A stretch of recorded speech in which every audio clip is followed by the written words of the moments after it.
ఉత్తరం చూద్దామండి. భీమవరం నుంచి శ్రీలక్ష్మి గారు రాస్తూ ఉన్నారు. సూర్య భగవానుడు లేదా నవగ్రహాల ఫోటోలు ఇంట్లో ఉండవచ్చా? నవగ్రహాలంటే దెయ్యాలు భూతాలు కావు. చాలా మంది భయపడతారు, అవి హాని చేస్తాయి అనుకుంటారు. ఏ గ్రహము హాని చేయదు, అందరూ మేలే చేస్తారు. దెబ్బలు కొట్టే తల్లి కదా, అమ్మ అని పిలవమా, నాన్న అని పిలవమా? తిట్టితే అమ్మ కదా, మా అమ్మ మంచిది కాదంటావా? తిడితే మళ్ళీ అమ్మే కావాలి. తిట్టినా అమ్మే కావాలి, కొట్టినా అమ్మే కావాలి, కోప్పడ్డా అమ్మే కావాలి, వెళ్ళగొట్టినా నాన్నే కావాలి. ఎందుకు కొడుతుంది తల్లి? పగతోటే. తప్పు చేస్తే పిల్లవాడు బాగుపడాలి, మంచి పేరు రావాలి. అంటే మనం మంచిదారులు నడవాలంటే కాస్తంత శిక్ష తప్పదు. అమ్మైనా చేస్తుంది, నాన్నైనా చేస్తాడు, అదే పని గ్రహాలు చేస్తాయి. శిక్షే అది కూడా. తప్పేమిటా? అమ్మో శనండి, చాలా మంచివాడు శని. శని దుర్మార్గుడు కాదు. ఏళ్ళనాటి శనిలోనే వివాహం అవుతుంది, ఏళ్ళనాటి శనిలోనే ఇల్లు కట్టుకుంటాం, ఏళ్ళనాటి శనిలోనే ఉద్యోగం వస్తుంది. ఇవన్నీ కష్టాలా సుఖాలా? సుఖాలే. ఏమనుకుంటారు? సుఖాలు అనుకుంటారు కదా. అవునా? పెళ్ళి సుఖమా? పెళ్ళైనప్పటి నుంచి జీవితాంతం అమ్మ బాబోయ్ బుత్తొక్క పెళ్లి చేసుకున్నాను రా బాబు, ఈ భార్య నాకెందుకు రావు, ఆ మురిపం ఓ ఏడాది ఉంటుంది, లేదు 2 ఏళ్ళు ఉంటుంది. తర్వాత పెళ్ళైన కొత్తలో రంభ, ఊర్వశి, మేనక, తిలోత్తమ, ఆహా నా భార్య గొప్పలు చెప్పుకుంటాం. 10 ఏళ్ళు కాగానే ఏమంటాం? దెయ్యం, భూతం, రాక్షసి, నా కర్మకొద్ది దొరికింది, ఎందుకు పెళ్లి చేసుకున్నాను? పెళ్ళి సుఖమా దుఃఖమా?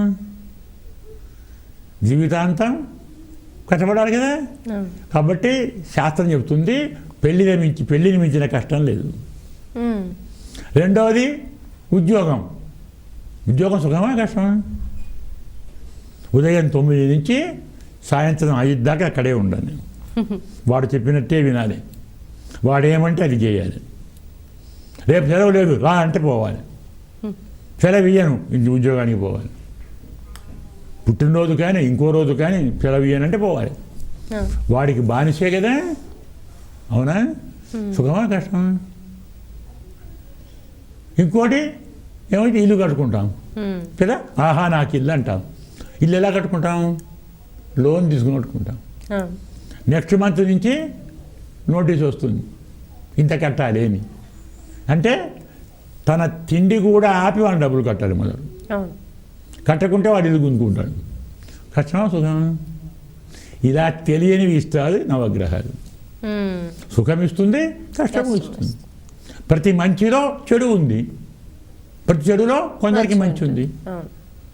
గ్రహాలు మనకు బుద్ధి చెప్తాయి, మనకు మంచి దారి చూపుతాయి.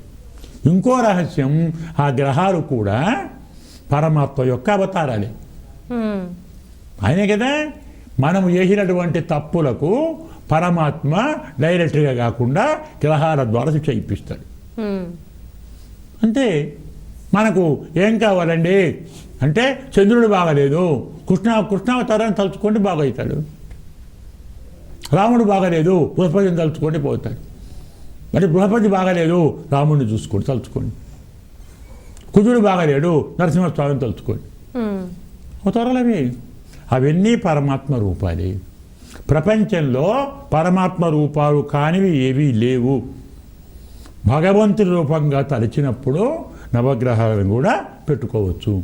అవేవో దెయ్యాలు భూతాలు భయపడితే మాత్రం పెట్టుకోకండి. వారిలో దైవాన్ని చూచేవారు పెట్టుకోండి, ఆరాధించండి. దైవంలోనే వారిని చూసేవారు భగవంతునే పెట్టుకోండి, వాళ్ళెందుకు? కాబట్టి భగవత్ స్వరూపం ముఖ్యం, భావన ముఖ్యం.